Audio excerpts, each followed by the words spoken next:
What's up guys, my name is Ty Smith, and in today's video I'm going to be showing you guys how to use Upwork to get your first client and also to use it as a repeatable client acquisition system to always bring in new clients for your business, as this is exactly what it does for me.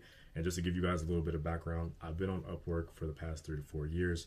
I've extracted over probably $250,000 from just off of the platform and just created relationships and business relationships off of the platform that have well lasted me outside of the platform, that has made me pretty good money, and I've been able to support myself from my Upwork income over the past 3 to 4 years, and now I'm expanding and doing other things as well. But Upwork is still a really great platform to be able to obtain clients and to just get people into your client base overall. And in today's video, I'm just going to be breaking down how you guys can start using Upwork to get clients and go from there. So first things first, number one thing that I did when I got onto Upwork was I sent 150 to 200 proposals.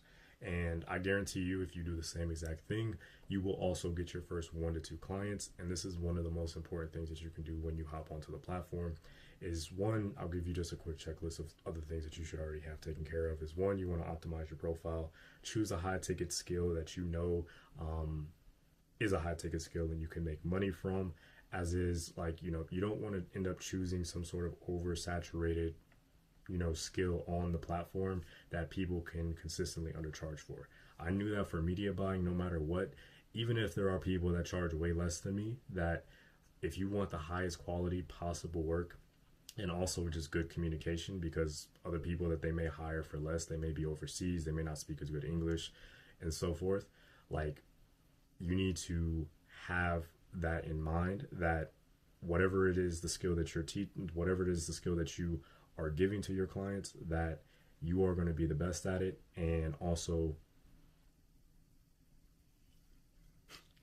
okay, I felt like I went on a little bit of a tangent there, but for your high ticket skill, you just need to know that it is a good skill that people will pay a lot of money for, and go from there. And that's exactly what I did with media buying.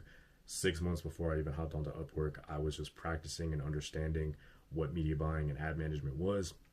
I worked for my mentor Mitch for completely free for like 6 to 7 months, just trying to figure out the game of ad management and so forth.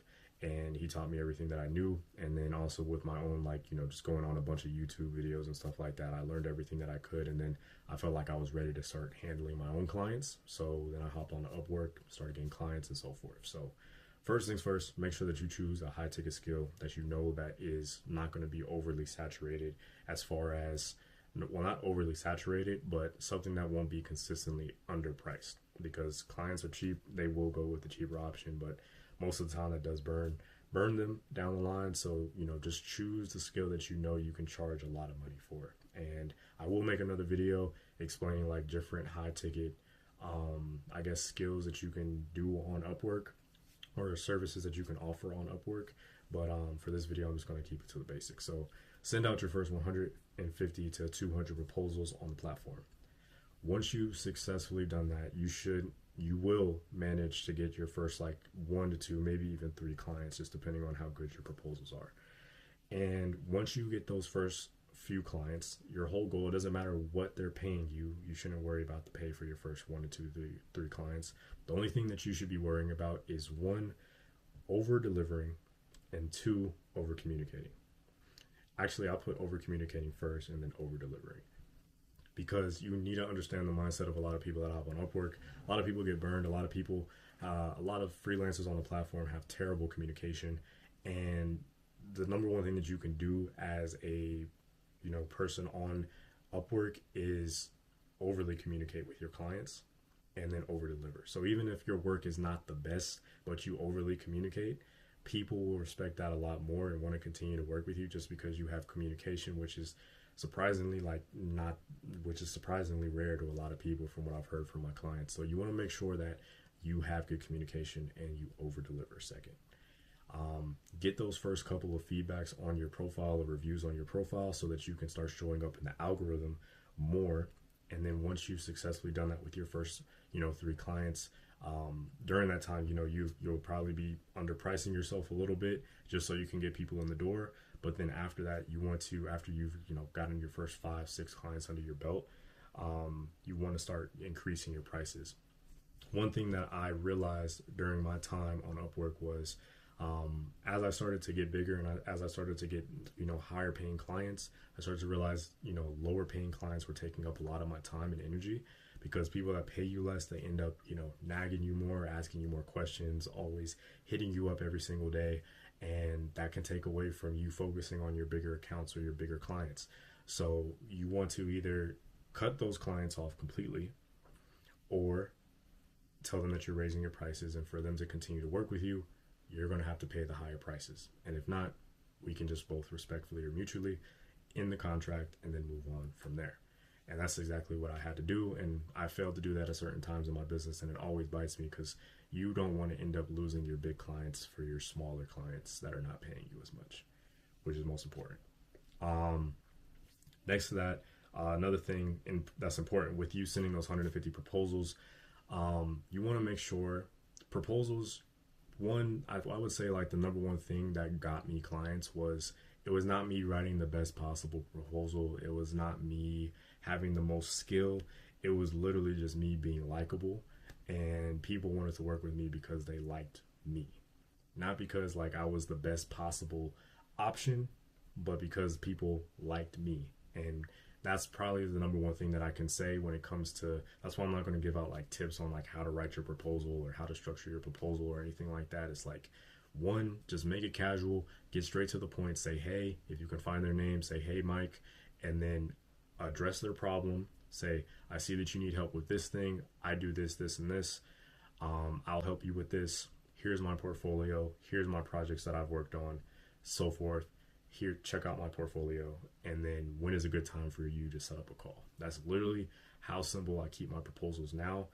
Just because there's a lot of people that are using all of that AI slop, and it's, clients are getting tired of that. They've skimmed through a lot of these proposals. So you want to get really short and to the point, because a lot of people are using AI in their proposals, and clients see that, and then it just makes everyone just want to skim through stuff and not actually read anything. So I keep my proposals extremely short. Now, back then I used to send long proposals and detailed proposals, but now, because I know the mindset of the people hiring are different, I keep things short and just straight to the point. And you should also, and just like refine that over time.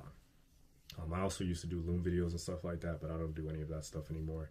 I just send simple, straight to the point proposals, and then simply ask at the end of all of my proposals a question or a call to action of like, hey, when is a good time for you to hop on a call, and so forth. And then for the people that get back to me, they get back to me, and then, we hop on a call and then go from there. And then, the real selling comes from hopping on the call and speaking with the client, and then letting them see you and your personality and being likable. It's not enough just to be really good at what you do. You also have to be likable and someone that's going to be enjoyable to work with. And that's how I got a majority of my jobs, even if they could have chose someone that was charging way more than me, and chose to go with them, but they chose to go with me because they liked me. They liked how our sales call, or how our meeting went, or discovery call went, and so forth. So keep that in mind when you're doing that. If you're not closing your deals, you probably need to work on your sales a little bit more, and also become just a little bit more likable. And that's mainly the reason why I got some of my first couple of clients. My first actual client was actually a $25 an hour client at the time, which is on the lower end for my industry. Like, people in my industry are charging $100 an hour to $200 an hour or more. But I got that job. He was only allowing me to work like 5 hours a week, so I was only making about $500 a month with this client. But it was my first client, and that's amazing to me when you first get your first client. And then over time, you just start getting more people. My next big client after that was a retainer for like $1,500 a month, and that was like amazing to me at the time. So, you just have to start small and then slowly, incrementally, like, get bigger over time, and, just keep practicing, especially on those sales calls, and you'll start closing bigger deals. Now, like, I close $2,000, $3,000, $4,000 a month retainers, and it's like nothing. But there was one point where, $500 a month was everything to me. So but you got to start from somewhere. So yeah, that's pretty much it. You have to so send 150 proposals, over deliver, over communicate, and get your first couple of clients and do the best that you can with them. And then once you start getting a handful of clients, then start cutting off old clients that, you know, if they can't increase their pay to you, then you have to let them go, so that you can focus on increasing your revenue and not being stressed out. Because that's the number one thing that also kind of held me back at one point inside of Upwork, was I became extremely stressed out by the amount of like work that I had to do, because I was taking on so many like low end, like low value type of clients, and that was taken away from my higher end clients. So that's probably the number one thing I recommend, is like when clients are becoming too stressful or they're paying you too little, either cut them off, or either simply just cut them off, or tell them that you need to raise your prices, but don't keep them around if they're going to end up messing up everything else. So that's probably one of the biggest lessons that I can tell you guys. But that's essentially how I've went about, you know, growing my entire business. Like I said, $250,000 extracted from Upwork, simply just from, you know, sending proposals on the daily, always keeping my pipeline full, having sales calls, getting referrals, and just doing the best possible work that I can.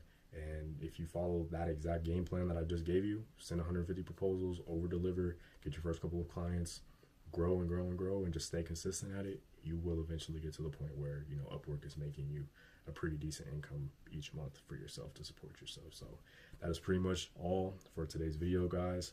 Let me know if you guys have any questions down below. I'll be making more videos on this type of stuff, and I appreciate you guys for watching. I'll talk to you in the next one. Peace.